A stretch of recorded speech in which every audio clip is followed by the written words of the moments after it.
Good afternoon friends, मेरा नाम है आनंद और आज हम डिस्कस करने वाले हैं वेस्ट बंगाल बोर्ड के क्लास 9 का हिस्ट्री का सेकंड लेसन का नाम है revolutionary ideals, Napoleonic empire and nationalism. Okay, तो ये लेसन है और इसी पर आज हम चर्चा करने वाले हैं। तो इस लेसन को बहुत ध्यान से सुनिएगा। मेरे पूरे कन्वर्सेशन में मैं आपको इम्पॉर्टेंट पॉइंट्स हाईलाइट कराता रहूँगा, आप बस उन्हें नोट डाउन करते जाइएगा। Okay, so we are discussing second lesson, that is revolutionary ideals, Napoleonic empire and nationalism. Okay, सबसे पहले बात करती है इस स्टोरी के हीरो की। इस लेसन में हम एक हीरो की चर्चा करेंगे जिनका नाम है Napoleon Bonaparte. Okay, Napoleon Bonaparte, he is one of the greatest generals of the world. Okay, world के बहुत बड़े मिलिट्री जनरल में से उनको गिना जाता है, उनका नाम लिया जाता है। अच्छा, यहाँ पे इम्पॉर्टेंट है उनका birth. Okay, he was born in 1769 in Corsica. Okay, CORSICA, Corsica in the Mediterranean sea. Okay, Mediterranean sea के आसपास कॉर्सिका एक छोटा सा आइलैंड है और वहाँ पर नेपोलियन का जन्म हुआ था। कब हुआ था दैट इज़ इम्पॉर्टेंट, 1769 को हुआ था। Okay, at the age of 15 he became an officer in the French army. Okay, मात्र 15 साल की आयु में ही वो फ्रेंच आर्मी ज्वाइन कर चुके थे और फ्रेंच आर्मी के ऑफिसर बन गए थे। 1789 की घटना बताएं तो एक बहुत ही बड़ा रिवॉल्यूशन फ्रांस के अंदर होता है। कब होता है? 1789 में। Okay, the king and the queen were executed. King और क्वीन की हत्या कर दी जाती है, उनको मार दिया जाता है। Spain and England attack France to put an end to the French revolution. फिर स्पेन और इंग्लैंड फ्रांस पर हमला करते हैं और नेपोलियन की बहादुरी से नेपोलियन उनको खदेड़ने में कामयाब हो जाते हैं। नेपोलियन फ्रेंच को इंग्लैंड से बचा लेते हैं। स्पेन और इंग्लैंड से नेपोलियन जो है फ्रांस को बचा लेते हैं। जब ऑस्ट्रिया ने फ्रांस पर अटैक किया था, तो नेपोलियन ने ऑस्ट्रियन आर्मी को भी डिफीट कर दिया था। तो फ्रांस कई सारे देशों से घिरा हुआ था। फ्रांस पर नजर रखने वाले देश थे स्पेन, इंग्लैंड एंड ऑस्ट्रिया, और इन तीनों को नेपोलियन की आर्मी ने डिफीट कर दिया था। Napoleon started attacking his neighbours. जिस तरह से फ्रांस पर वो लोग नजर गाड़े बैठे थे, नेपोलियन भी उन देशों पर नजर गाड़े बैठे हुए थे। तो उन्होंने उनके नेबरिंग कंट्रीज पर हमला करना शुरू कर दिया। The tsar of Russia, Russia के जो एम्पायर है उनको जार कहते हैं, jar. CZAR, jar. Alexander one उनका नाम था। वो नेपोलियन के साथ एक एग्रीमेंट करते हैं। तो इस तरह से देखा जाए तो नेपोलियन ने बहुत सारे कंट्रीज को अपने कब्जे में कर रखा था। एकमात्र इंग्लैंड ही उनके हाथों से छुड़ा हुआ था। तो इंग्लैंड अकेला एक देश था जो नेपोलियन की पहुंच से दूर था। तो नेपोलियन ने डिसाइड किया कि वो इंग्लैंड पर भी अटैक करेंगे। He decided to attack Britain. Nelson, यहाँ पे आप ब्रिटिश एडमायरल नेल्सन का नाम आ रहा है। Nelson the British admiral defeated Napoleon in the battle of the Nile. एक बहुत ही बड़ा बैटल युद्ध लड़ा गया था इंग्लिश और फ्रेंच के बीच। फ्रेंच को रिप्रेजेंट कर रहे थे नेपोलियन और इंग्लिश को रिप्रेजेंट कर रहे थे British admiral Nelson. NELSON, Nelson. और बैटल क्या था? Battle of the Nile. Napoleon manage to return to Paris and took over the government. Napoleon किसी तरह से पेरिस आते हैं और सरकार को अपने कब्जे में कर लेते हैं। He was made the first consul. He also became the first consul and in 1804 उन्होंने खुद को फ्रांस का एम्पायर डिक्लेयर कर दिया। That was in the year 1804। Power में आते ही नेपोलियन ने एक नया लीगल कोड सिस्टम शुरू किया। A new legal code was introduced by Napoleon. इसके तहत he centralise the administration system. पूरे एडमिनिस्ट्रेशन सिस्टम जो बटी हुई थी उसको सेंट्रलाइज किया, मतलब एक सेंट्रल एडमिनिस्ट्रेशन पूरे यूनिट्स को कवर करेगी, उस पर एडमिनिस्टर करेगी। He established a national education network. And then जो चर्च ने अपना दबदबा बना रहा था, नेपोलियनिक कोड के मदद से एक नया लॉ इंट्रोड्यूस किया गया था, नेपोलियनिक कोड। इस लॉ के मुताबिक चर्च की पावर को कम कर दिया गया था। The power of the church will be reduced. And जो सर्फडम वाली सिस्टम है, स्लेवरी वाली सिस्टम है, उसको भी उन्होंने अबोलिश कर दिया था, खत्म कर दिया था। Napoleon attracted the people by protecting the valid fruits of the revolution like equality before law. वो लॉ के आगे इक्वालिटी बिफोर लॉ जैसा कॉन्सेप्ट लेकर आए and he give the ability of highest credit for appointment and promotion. Napoleon adopted the policy of economic blockade. उनकी सबसे परेशानी जो थी, सबसे बड़ी परेशानी, he was against the Englishman. बाकी कंट्रियों को तो उन्होंने बहुत आसानी से काबू में कर लिया था, लेकिन एक जो ब्रिटिश एम्पायर है, इंग्लैंड है, वो उनके लिए सिरदर्द बनी हुई थी। So Napoleon adopted the policy of economic blockade. उन्होंने एक इकोनॉमिक ब्लॉकेड मतलब होता है रुकावट, तो एक इकोनॉमिक ब्लॉकेड की पॉलिसी अपनाकर सारे जो ट्रेड रिलेशंस थे, जो इंग्लैंड के साथ जितने भी उनके व्यापारिक संबंध थे, उनको खत्म करने की कोशिश की, ताकि आर्थिक रूप से इंग्लैंड को कमजोर किया जा सके, so that England could become crippled economically and financially. तो ये तरीका अपनाया गया। तो इकोनॉमिक ब्लॉकेड का एक पॉलिसी अपनाया गया ताकि इंग्लिशमैन को फ्रेंच के साथ किसी भी तरह का ट्रेड रिलेशनशिप ना करनी दी जाए। ही forbid all his allies.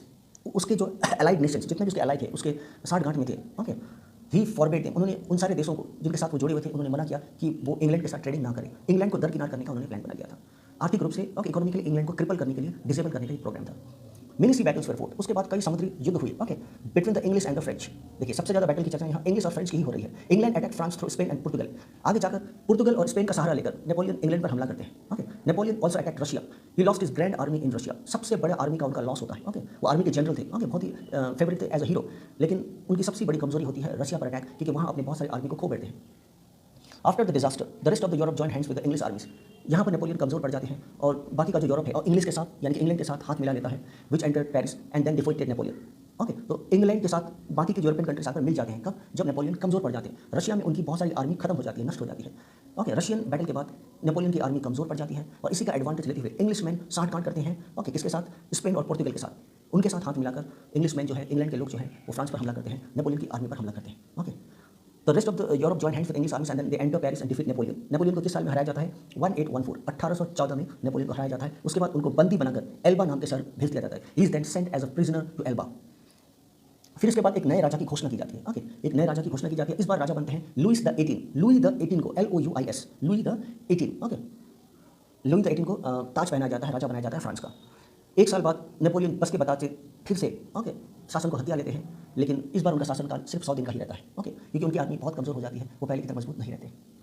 Napoleon try to drive away the foreign allied troops, okay. ये जो इंग्लिश ने दूसरे यूरोपियन कंट्रीज के साथ अलायंस बनाकर जो फ्रांस पर कब्जा कर रखा था, नेपोलियन ने बहुत मतलब जद्दोजहद की इस इंग्लिश आर्मी को खदेड़ने की, बट वो इसमें नाकाम रहते हैं। But was defeated in the battle of Waterloo. एक वाटरलू का बैटल होता है, WATERLOO, वाटरलू, ओके। तो वाटरलू के बैटल में इंग्लिशमैन के साथ लड़ते लड़ते जो है नेपोलियन पूरी तरह से हारते हैं। ये बैटल होता है 1815 में। The date is very important, okay. The battle of Waterloo takes place in 1815। इस बैटल में हारने के बाद उनको वहाँ से निकालकर सेंट हेलिना भेज दिया जाता है, ओके। सेंट हेलिना नाम के शहर में उनको भेज दिया जाता है और 6 साल बाद उनकी डेथ हो जाती है, जब उनकी उम्र होती है 51 ईयर्स। सेंट हेलेना में पहुंचने के बाद 6 साल बाद उनकी डेथ हो जाती है, ओके, जब उनकी उम्र होती है 51, ओके। तो ये पूरा बैकग्राउंड है आपके इस लेसन का, okay.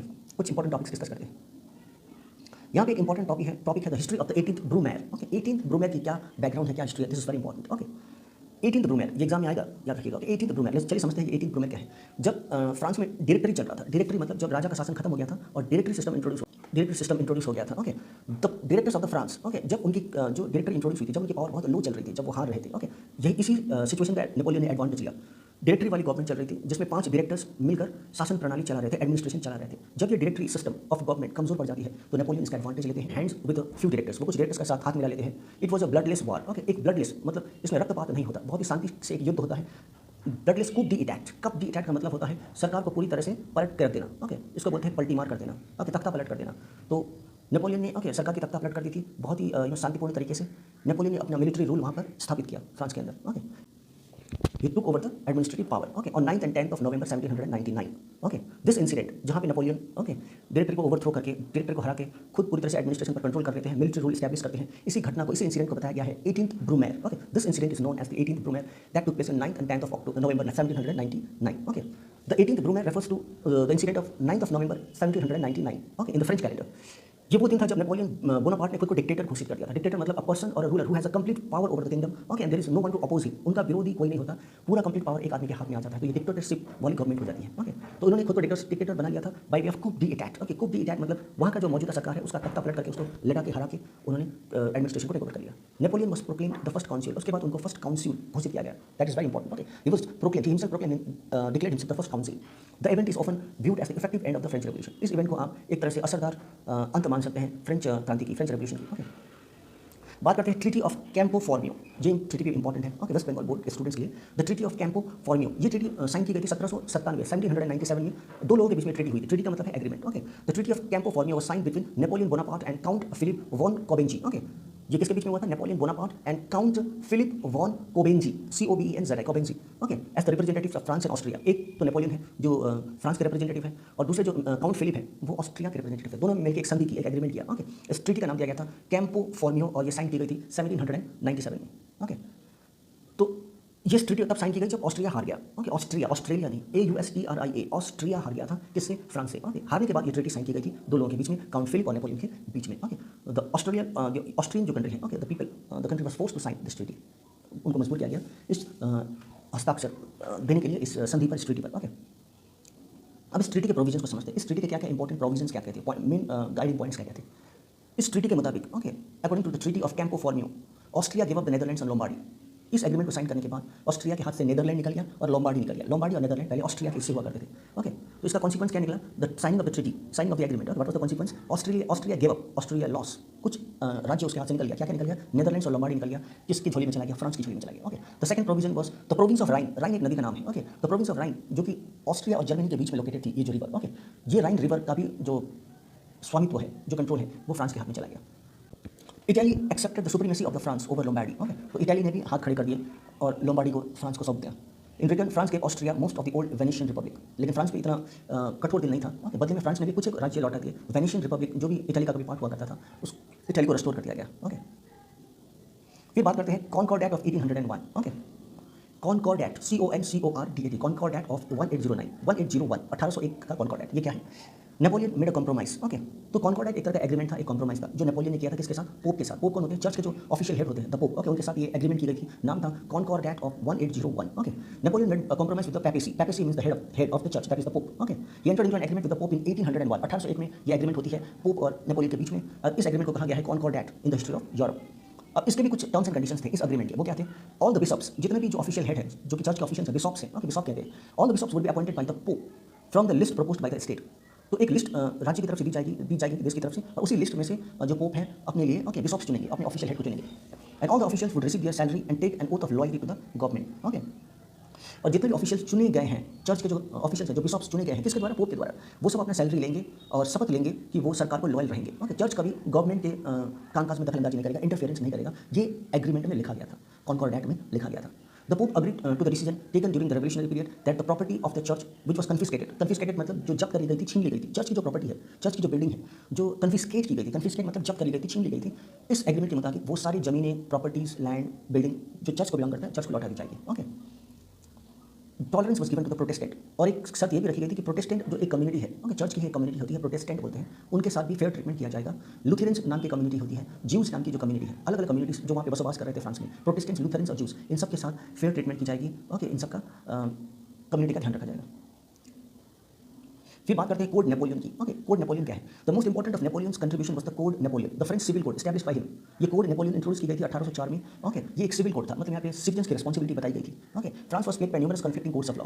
This codes operated administrative efficiency as well as the national unity. Okay, तो ऐसे बहुत सारे कोड्स पहले भी बनाए गए थे, जिससे क्या होता है, एडमिनिस्ट्रेशन में बहुत दिक्कतें आ रही थी। तो इन सबको एबोलिश करके एक सिंगल कोड, नेपोलियनिक कोड, एक ऐसा लॉ एस्टैब्लिश किया गया जो सब नागरिक पर एप्लीकेबल हो गया था, और इसको नाम दिया गया था code Napoleon. It incorporated the great principles of the French revolution of 1789। Equality before law, इसके तहत क्या आता है? Okay, equality before law, job in the administration on the basis of merit, merit के आधार पर जो योग्य है उसी को जॉब मिले, और अयोग्य व्यक्ति को थोड़ा निचले लेवल का काम मिले, तो मेरिट के बेसिस पर जॉब देना इस कोड में मेंशन था। ओके, कोड नेपोलियन में मेंशन था ये चीज। Freedom of thought of religion. Okay, यहाँ पे थॉट और रिलीजन में थोड़ी सी हम टॉलरेंस दिखाएं। ओके, सभी रिलीजन को समान करें, ये भी इस नेपोलियन कोड में स्टेट किया हुआ था। एबोलिशन ऑफ सर्फडम, सर्फडम का मतलब होता है स्लेवरी सिस्टम। जो लैंडलॉर्ड्स हैं, मतलब जो फ्यूडल लॉर्ड्स हैं, वो अपने अंदर पीजेंट्स को नीचे दबाकर काम करवाते थे, तो इस सिस्टम से उनको निजात दिला दी गई, स्लेवरी को हटाया गया, फ्यूडलिज्म वाले सिस्टम को हटा दिया गया। ओके, और प्राइवेट प्रॉपर्टी का प्रोटेक्शन दिया गया, मतलब ये किसी बड़े पूंजीपति के हाथ में, ओके, किसी वेल्दी पीपल के हाथ में प्राइवेट प्रॉपर्टी चली जाए, इस बात का भी ध्यान रखा गया कि जो देश की प्रॉपर्टी है, स्टेट की प्रॉपर्टी है, वो लोगों में बराबर बटी। Okay, and also the secularisation of the states की सेक्युलराइजेशन का ध्यान रखा गया, मतलब स्टेट को सेक्युलर रखने की कोशिश की जाए, जहाँ सभी धर्मों का, सभी रिलीजन का एक पीयर लेवल पर, एक इक्वल लेवल पर एक फेयर ट्रीटमेंट देखने को मिले। Okay, the civil code of Napoleon, इसका कुछ बेसिक प्रिंसिपल्स था। ओके, सिविल कोड का जो नेपोलियन का सिविल कोड था, उसका कुछ प्रिंसिपल्स था। वो क्या था? Legal and social equality. Okay, legal equality मतलब लॉ के आइज में, लॉ के टर्म्स में सबको बराबर न्याय मिले, और सोशल इक्वालिटी मतलब सोसाइटी में सब लोगों को समान ट्रीटमेंट मिले। एंड राइट टू प्रॉपर्टी, सबको राइट टू प्रॉपर्टी मिले। Okay, and the children of the father, बच्चों को अपने पिता का संपत्ति का अधिकार मिले। It assured freedom of thought, विचारधारा की आजादी, रिलीजन की आजादी, individual liberty and the freedom of work. Okay, it made law secular in character, जो भी लॉस इंट्रोड्यूस किए गए थे वो सेक्युलर कैरेक्टर पे थे। सेक्युलर का यहाँ मतलब होता है सभी रिलीजन को हम इक्वली फेयर ट्रीटमेंट देंगे, यहाँ पे कोई एक रिलीजन डोमिनेट नहीं होगा, कोई दूसरा रिलीजन ओके दबा हुआ नहीं होगा। So every religion will be treated equally, और सभी रिलीजन को अपने अपने प्रेयर्स करने का, ओके, पब्लिक हॉलिडे मनाने का, सेलिब्रेशन करने का पूरा हक है। इस सिस्टम को सेक्युलरिज्म कहते हैं। ओके, जो कि इंडिया में भी है, इंडिया भी एक सेक्युलर कंट्री है। Okay, everybody was taxed without distinction of caste and creed. तो टैक्स सिस्टम सब पर था, ऐसा नहीं था कि बड़ी जाति को टैक्स की आ जाती थी, छोटी जाति को टैक्स देना पड़ रहा था। ओके, टैक्स बराबर सभी, ओके, ऊंचे वर्ग वाले, पूंजीपति, गरीब, सबके लिए टैक्स बराबर था। And equal justice was awarded, और जस्टिस बराबर मिल रही थी सबको। All persons were allowed to seek a job in the administration on the basis of merit, merit के आधार पर, योग्यता के आधार पर, आपकी काबिलियत के आधार पर ही आपको नौकरी दी जा रही थी। ये बहुत ही फेयर डिसीजन इस नेपोलियन कोड में रखा गया था। ओके, तो क्या नेपोलियन कोड पूरी तरह से प्रिस्टीन थी, क्लीन थी, शुद्ध थी, पायस थी? नो, उस नेपोलियन कोड, इस लॉ के अंदर भी कुछ कमियां थी। So what were the defects और the shortcomings of this law, ये भी इंपॉर्टेंट है। Okay, now we discuss the shortcomings of the Napoleon code. Women, यहाँ पे बात करते हैं औरतों की, women were declared to be inferior. यहाँ पे अभी भी वुमेन को फुल राइट्स नहीं मिले थे, जितने राइट्स मेन के कंट्रोल में थे उतने राइट्स फीमेल को नहीं मिल रहे थे। Complete freedom was not granted to women. Okay, तो एक कमी अभी भी नेपोलियन ने अपने कोड में रखी थी कि औरतों को पूरा संपूर्ण अधिकार नहीं मिल रहा था, ना तो नौकरी के आधार पर, ना तो वोट देने के मामले में, ओके, ना ही पुरुषों को मर्दों के मुकाबले बराबरी करने के मामले में औरतों को उतना ज़्यादा एडवांटेज नहीं था। ये शॉर्ट कमी है, ये एक डिफेक्ट था नेपोलियन कोड का। अदरवाइज ऑन द होल ये एक अच्छा लॉ नेपोलियन ने इंट्रोड्यूस किया था। Okay, they were supposed to be subordinates of their husbands. Napoleon did not allow women to receive education. Napoleon ने कभी भी औरतों की शिक्षा को लेकर ज़्यादा रुचि नहीं दिखाई, did not show any interest in the education of women. Okay, और to take part in public meetings, और वुमेन को कभी भी पब्लिक मीटिंग्स करने का भी सौभाग्य नहीं था। वर्कर्स पर denied collective bargaining. Collective bargaining मतलब वर्कर्स अपना यूनियन नहीं बना सकते थे और मालिक से अपनी मालिकाना हक नहीं मांग सकते थे। यूनियन बनाना अलाउड नहीं था और कलेक्टिवली जाकर फैक्ट्री के मालिक से जाकर स्ट्राइक करना, उनके विरुद्ध नारे लगाना, ये सब इस चीज़ में अलाउड नहीं था। और ट्रेड यूनियंस तो बिल्कुल भी बैन था, वहाँ पे आप ट्रेड यूनियन नहीं बना सकते थे, लॉ में बिल्कुल इसको इलीगल माना गया था। The civil code was incomplete and full of inconsistency. Civil code कुछ एक प्रोविजंस इसके बहुत अच्छे थे, लेकिन ऑन द होल देखा जाए तो इसमें अभी भी कुछ एक इंपॉर्टेंट प्रोविजंस करना बाकी था, इसलिए ये जो कोड है, सिविल कोड है, नेपोलियनिक कोड है, ये अधूरा रहता है। Okay,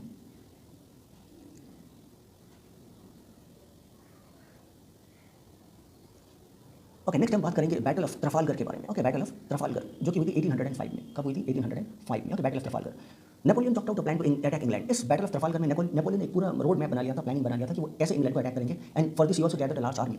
he had gathered a large army at Boulogne नाम की जगह पर उन्होंने एक बड़ी सी आर्मी बना रखी थी। Villeneuve the French naval commander proceeded to Spain. Okay, the Spanish fleet tried to join Villeneuve. Okay, the Spanish की जो टुकड़ी है, जो सेना है, ओके, वो विलिनोव को जॉइन करने की कोशिश करती है, but they could not unite with them due to the presence of the British fleet under the command of the admiral Nelson. तो यहाँ पे जो फ्रेंच नेवल कमांडर है विलिनोव, ओके, वो स्पेन की मदद लेना चाहते हैं, लेकिन बीच में आ गया इंग्लैंड। इंग्लैंड के जो एडमायरल है, जिनका नाम है एडमायरल नेल्सन, ओके, उन्होंने स्पेन और फ्रांस के बीच में, ओके, ये स्पेनिश और फ्रेंच आर्मी को एकत्र होने नहीं दिया। Okay, due to the presence of the British fleet, वहाँ पे उन्होंने अपने जहाज खड़े कर दिए। अंग्रेजों ने समुद्र के बीचों बीच अपनी जहाज खड़ी कर दी, इसलिए स्पेनिश आर्मी और जो फ्रेंच आर्मी है वो एक साथ नहीं हो पाई।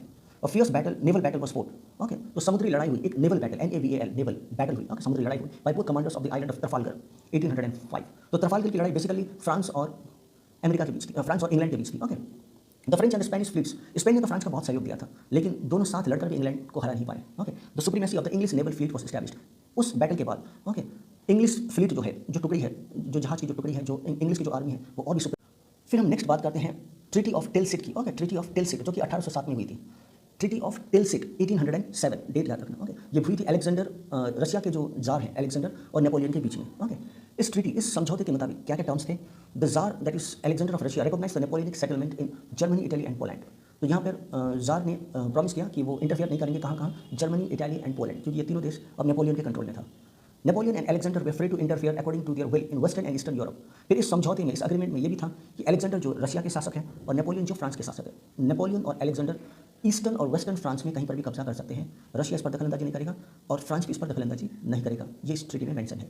ओके, फिर तीसरी बात क्या है? A new state called Westphalia was created by taking the provinces of Rhine from Russia. Okay, फिर एक नया राज्य तैयार किया गया जिसका नाम है Westphalia. It was created by taking the provinces of Rhine from Russia. Russia is the old name of Germany. Okay, Russia को टेक ओवर करके the province of Rhine river के आसपास वाले इलाके को दखल किया गया। Okay, Russia was to act as the mediator between England and France. तो रशिया क्या बनेगा? Russia was to act the mediator. Okay, England और फ्रांस में चल रहे बैटल को रोकने के लिए रशिया बीच में आता है। ओके, तो इंग्लैंड और फ्रांस के बीच में जो बैटल हो रहा है उसको रोकने के लिए बीच में कौन कंट्री इंटरफेयर करता है? Russia. It was decided that England should give up its rights on the sea. ये तय होता है कि इंग्लैंड जो है समुद्री अधिकार को त्याग देगा। If England did not agree to it, अगर इंग्लैंड मना करता है, Russia and France would jointly declare war. तो रशिया और फ्रांस मिलकर साथ में हमला करेंगे इंग्लैंड पर। तो इंग्लैंड को ओके एक चेतावनी दी गई कि वो समुद्री इलाकों को छोड़कर चला जाएगा। Thus the treaty of Tilsit mark the highest water mark of Napoleon's glory. Okay, तो ये जो ट्रीटी ऑफ तिलसित है, इसको आप नेपोलियन का वाटर बैटल में बड़ी जीत मान सकते हैं, क्योंकि उन्होंने इंग्लिश फोर्स को जितने भी और वाटर बॉडीज है उसके वहाँ से खदेड़ कर निकाल दिया था।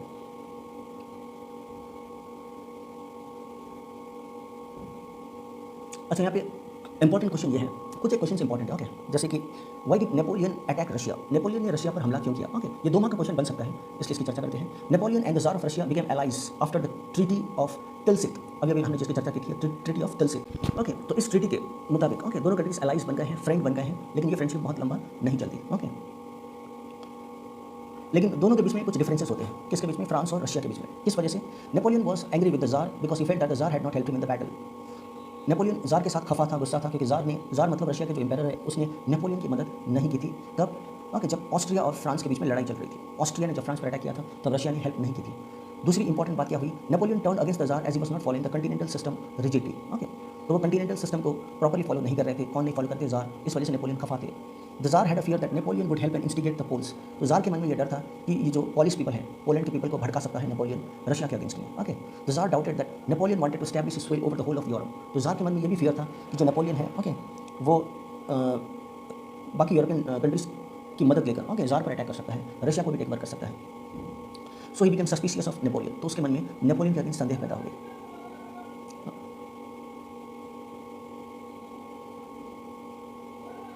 फिर बात करते हैं orders in council. Okay, what do you mean by orders in council? Orders in council का क्या मतलब है? 1807 की बात है। Napoleon issued the Milan decree, एक नया लॉ, एक नया ऑर्डर लेकर आए Napoleon. Okay, Milan decree by which the whole of the British island, जितने भी ग्रुप ऑफ आइलैंड्स है ब्रिटिशर्स के और जितने भी कॉलोनीज उन्होंने बना रखे हैं ब्रिटिशर्स ने, दे वर पुट अंडर ब्लॉकेट्स, उनको ब्लॉक किया जाएगा। मतलब वहाँ से कोई भी सामान का आयात या निर्यात नहीं होगा। ट्रेडिंग रिलेशनशिप उस जगह पर खत्म कर दी जाएंगी। ओके, तो इसको बोलते हैं ऑर्डर्स इन काउंसिल। ओके, ये कब दिया गया था? 1807 में। Natural neutral countries were warned not to enter any British or her कॉलोनियन और एलाइड पोर्ट। ओके, तो बाकी जो कंट्रीज न्यूट्रल है, जो बैटल में इन्वॉल्व नहीं थी, लड़ाई में इन्वॉल्व नहीं थी, उनको ये हिदायत दी गई थी फ्रांस की तरफ से कि वो किसी भी तरह से इंग्लैंड की मदद नहीं करेंगे, किसी भी तरह का सामान आयात निर्यात नहीं करेंगे, कोई भी व्यावसायिक संबंध, ट्रेड रिलेशनशिप, ओके, इंग्लैंड के साथ नहीं रखेंगे। और कुछ कॉलोनीज जो ब्रिटिशर्स ने इंग्लैंड में बना रखी थी, ओके, उन पर ब्लॉकेट लगा दिया गया। ओके, वहाँ से ना तो कोई सामान आ सकता है, ना ही वहाँ पर कोई सामान जा सकता है। मतलब व्यावसायिक रिलेशन को पूरी तरह से खत्म कर दिया गया, एबॉलिश कर दिया गया। The French and allies and colonial ports were henceforth under British blockade. तो यही पॉलिसी ब्रिटिश ने भी अपनाई। फ्रेंच के भी कुछ अलाइज को, ओके, ब्रिटिश ने ब्लॉकेट कर दिया। मतलब फ्रेंच को सपोर्ट करने वाले देश को भी ब्रिटिश ने भी ब्लॉकेट कर दिया। मतलब उनके साथ भी ब्रिटिशर्स ने अपने रिलेशन खत्म कर दिए, वहाँ भी सामान एक्सपोर्ट और इंपोर्ट करना बंद कर दिया। ओके, उन देशों में भी। What were the causes of Napoleon's defeat in Russia? हमने लेसन की शुरुआत में ही देखा था कि नेपोलियन जो है रशिया में बहुत बुरी तरह से हार जाती है और वहाँ पे उनके बहुत सारे आर्मीज बैटल में मर जाते हैं, उनके मारे जाते हैं। तो ऐसा क्या हुआ? वो रशिया में जो एज एन आर्मी जनरल की तरह इतनी बड़ी शिकस्त, इतनी बड़ी हार क्यों झेलते हैं? ओके, तो इसके पीछे क्या वजह है? Napoleon made the most daring adventure by launching the invasion of Russia. और ये हमला हुआ था 1812 में, 1812 with 6 lakh French soldiers. Okay, वो 6 लाख फ्रेंच सोल्जर्स को लेकर रशिया दाखिल हुए थे और ये उनकी लाइफ की सबसे बड़ी गलती थी। ओके, क्योंकि इस बैटल में हारने के बाद वो पूरी तरह से टूट जाते हैं और छोटे मोटे देश स्पेन और पुर्तगाल जैसे देश भी फ्रांस को, ओके, नोच खाते हैं, उस पर पूरी तरह से कब्जा कर लेते हैं इस बैटल में हारने के बाद। ओके, अब देखते हैं इसके कारण क्या है, वो रशिया में के बैटल में हार क्यों जाते हैं। As a general and commander Napoleon committed certain mistakes. Okay, एक कमांडर की हैसियत से, जनरल की हैसियत से जो भी उन्होंने निर्देश दिए थे, वहाँ पर कुछ कमियाँ देखने को मिली। Napoleon had not made proper arrangements. उन्होंने अपनी आर्मी को पूरी तरह से ट्रेंड नहीं की थी, वेल इक्विप्ड नहीं किया था, उनको प्रशिक्षण नहीं दिया था, उनको प्रशस्त हथियार नहीं दिए थे। ओके, तो उनका जो अरेंजमेंट था वो कच्चा था। Disaster hit the French army in the form of severe cold. दूसरी बात थी, रशिया का जो क्लाइमेट था उसका टेम्परेचर बहुत लो था। वहाँ के लोकल्स तो ये टेम्परेचर झेल सकते थे, लेकिन फ्रांस से आने वाली जो आर्मी है, ओके, जो फ्रांस की जो टुकड़ी है, आर्मी की टुकड़ी, वो रशिया के, ओके, इस गिरते हुए, ड्रॉप होते हुए टेम्परेचर को, ठंडे कंडीशंस को, कोल्ड कंडीशंस को झेल नहीं पाई और कुछ तो बिना लड़े ही, ओके, ठंड के कारण ही मर गए। And there was also lack of food. फिर दूसरी बात हुई, खाने का प्रबंध पूर्ण रूप से नहीं किया गया था। कई सोल्जर्स ऐसे थे जो भूखे ही मर गए और कपड़े का अच्छा व्यवस्था नहीं था। तो फूड, क्लोथिंग और वार से जुड़े हुए जितने भी मटेरियल हैं, ओके, जो वेपन्स है, आर्टिलरीज है, वो भी एनफ नहीं थे, पर्याप्त नहीं थे। ओके, फिर रशिया के पास गुरिल्ला टैक्टिक्स था। ओके, गुरिल्ला टैक्टिक्स लड़ने का एक तरीका होता है। गुरिल्ला टैक्टिक्स मतलब छुप के हमला करने वाला। अब ये टैक्टिक्स, ये स्किल जो है फ्रेंच आर्मी के पास नहीं थी। इस वजह से, ओके, रशियन ने उनको अच्छी तरह से चकमा देकर बहुत से सोल्जर्स को मार डाला, फ्रेंच सोल्जर्स को। The superior military tactics of the Russian commanders made Napoleon's defeat inevitable. Okay, इतनी सुपीरियर वेल ट्रेंड आर्मी थी इनकी, जिसकी वजह से नेपोलियन को घटने टेकने पड़े। The Russians followed the scorched earth policy. जो रशियन ने पॉलिसी अपनाई थी उसको नाम दिया गया था scorched earth policy. Okay, scorched, SCORCHED, और scorched earth policy. Napoleon's road to turn was destroyed by the Russians. Okay, तो नेपोलियन के लौटने का जो रास्ता था, युद्ध खत्म करके लौटने के लिए उन्होंने जो मार्ग चुना था, उसी मार्ग को ब्लॉक कर दिया गया, ओके, नष्ट कर दिया गया। तो इस चक्कर में रशियन जो फ्रेंच आर्मी है लड़कर वापस लौट ही नहीं पाई, ऑन द वे ही उनको मार डाला गया। ओके, फूड सप्लाई को पूरी तरह से कट ऑफ कर दिया गया। जो फ्रेंच आर्मी को फूड सप्लाई पहुंचनी थी जिस मार्ग से, उस मार्ग पर रशिया ने कब्जा कर लिया और वहाँ से खाने का प्रबंध जो था वो हो नहीं पाया। फूड सप्लाई बस कट ऑफ। और जिस ब्रिज से होकर ये फ्रेंच आर्मी रशिया में घुसी थी, उस ब्रिज को भी डिमोलिश कर दिया गया ताकि फ्रेंच आर्मी वापस अपने देश लौट ना पाए। Okay, this grand army was decimated due to starvation. सबसे बड़ा जो नुकसान हुआ वो हुआ भूखमरी के कारण। ये सोल्जर्स जितने बैटलफील्ड में, ओके, गोलियों से या तोप या बम बारूद से नहीं मरे, उससे ज़्यादा तो वो भूख से मरे। Okay,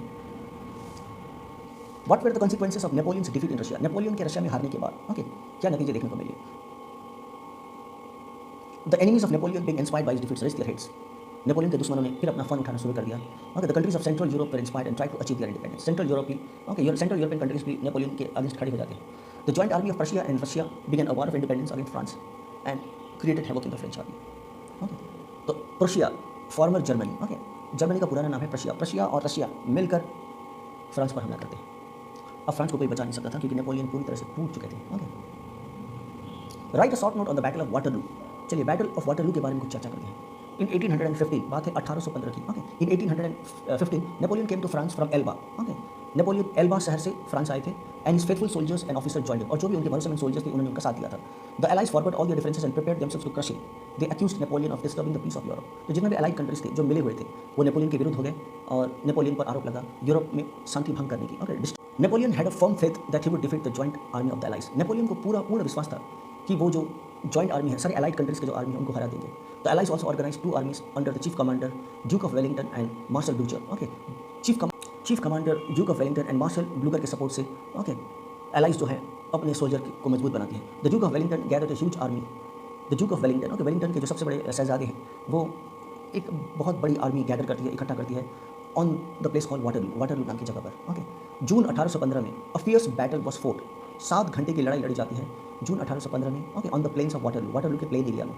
Napoleon and soldiers fought bravely, gallantly, okay, but they were defeated, okay. Napoleon बहुत साहसपूर्ण रूप से लड़ते हैं, बहादुर से लड़ते हैं, फिर भी उनकी आर्मी जो है हार जाती है, उनकी हार होती है बैटल ऑफ वाटरलू में, जो कि लड़ा गया था 1815 1815 में, okay. This battle sealed the fate of Napoleon. इस बैटल के बाद नेपोलियन की जितनी भी बहादुरी की गाथा है, जितनी भी उनकी शक्तियाँ हैं, सब खत्म हो जाती हैं। This was the end of the power of Napoleon. ये जो बैटल है उनके पावरफुल डोमेन का समापन कर देती है, ओके।